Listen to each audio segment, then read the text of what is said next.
حدیث نمبر ہے 158 158 اخبرنا مالک حدثنا الزهري عن انس بن مالك ان رسول الله صلى الله عليه وسلم ركب فرسا فسرع عنه فجحش شقه الايمن فصلى صلاة من الصلوات وهو جالس فصلينا جلوسا فلما انصرف قال انما جعل الامام ليؤتم به اذا صلى قائما فصلوا قياما واذا ركع فاركعوا واذا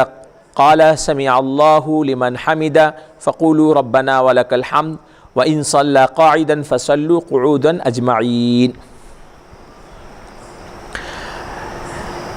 امام محمد رحمۃ اللہ علیہ فرماتے ہیں کہ ہم کو خبر دی امام مالک نے، وہ فرماتے ہیں کہ ہم کو حدیث بیان کی زہری نے، وہ روایت کرتے ہیں انس بن مالک سے کہ اللہ کے رسول صلی اللہ علیہ وسلم نے ایک گھوڑے پر سواری فرمائی اور اس کے اوپر سے نیچے گر گئے، فسرع عنہ، اس گھوڑے سے گر گئے، فجحش شقہ الایمن، تو آپ کے سیدھے جانب کو زخم آیا، سیدھے جانب کا حصہ کچھ چھل گیا، خراش آئی، جلد چھل گئی۔ فصلی صلاۃ من الصلوات، تو اللہ کے رسول صلی اللہ علیہ وسلم نے کچھ نمازوں میں سے ایک نماز پڑھائی اس حال میں کہ آپ بیٹھے ہوئے تھے۔ فصلینا جلوسا، تو ہم نے بھی بیٹھ کر نماز پڑھی۔ فلما انصرف، جب اللہ کے رسول صلی اللہ علیہ وسلم نے نماز سے آپ فارغ ہوئے تو فرمایا کہ انما جعل الامام لیؤتم بہ، امام اسی لیے بنایا جاتا ہے کہ اس کی اقتداء کی جائے۔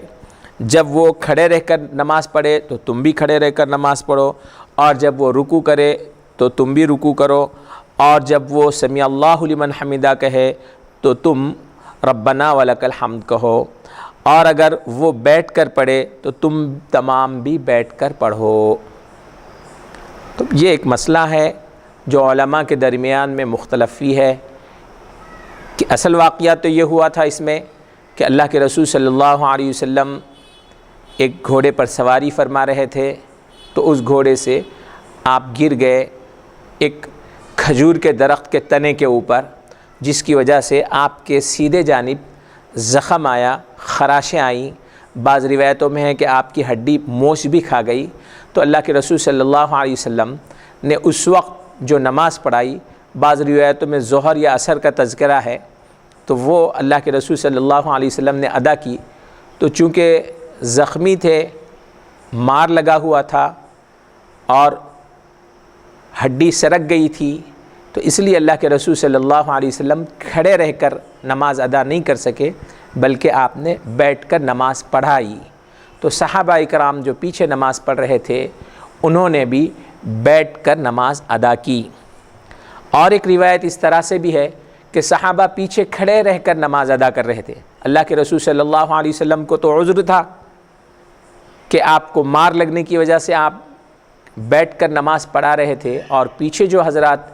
اقتداء کر رہے تھے ان لوگوں کو کوئی عذر نہیں تھا، وہ صحیح تھے، تو اس لیے وہ لوگ کھڑے رہ کر نماز ادا کر رہے تھے۔ تو اللہ کے رسول صلی اللہ علیہ وسلم نے اشارے سے فرمایا کہ بیٹھ جاؤ، بیٹھ کر نماز ادا کرو، تو ان لوگوں نے بیٹھ کر نماز ادا کی۔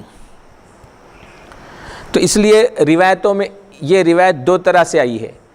کہ اللہ کے رسول صلی اللہ علیہ وسلم نے بیٹھ کر نماز پڑھائی اور ہم پیچھے کھڑے ہوئے، ہم نے پیچھے کھڑے رہ کر نماز ادا کی۔ اور ایک روایت یہ ہے کہ اللہ کے رسول صلی اللہ علیہ وسلم نے بیٹھ کر نماز ادا فرمائی اور ہم نے بھی بیٹھ کر نماز ادا کی۔ تو دونوں میں اس طرح سے تطبیق ہے کہ پہلے صحابہ کھڑے رہ کر بھی پڑھے، پھر جب آپ نے اشارہ فرمایا تو بیٹھ کر بھی ان لوگوں نے نماز پڑھی۔ تو بہرحال اس سے یہ پتہ چلتا ہے اس حدیث سے۔ تو اس کے بعد اللہ کے رسول صلی اللہ علیہ وسلم نے نماز کا سلام پھیرنے کے بعد فرمایا کہ امام کا جو مقام ہے وہ یہ ہے کہ امام کی اقتداء کرنا، امام جیسا کرا ویسا کرنا ہے۔ امام اگر اذا صلی قائما فصلوا قائما، انہیں ٹھہر کے نماز پڑھتا ہے تو آپ بھی ٹھہر کے نماز پڑھیے، اور اگر وہ رکوع کرتا ہے تو آپ بھی رکوع کیجئے۔ یعنی امام کے ساتھ، امام رکوع کر رہا ہے ہم سجدے میں چلے جا رہے ہیں، ایسا نہیں. تو جو امام کر رہا اس کے پیچھے ہم کو کرنا ہے. اور جب وہ سمع اللہ لمن حمدہ کہتا ہے تو اس وقت ہم کو فقولوا ربنا ولک الحمد، اس وقت ہم کو ربنا ولک الحمد کہنا چاہیے. ایک حدیث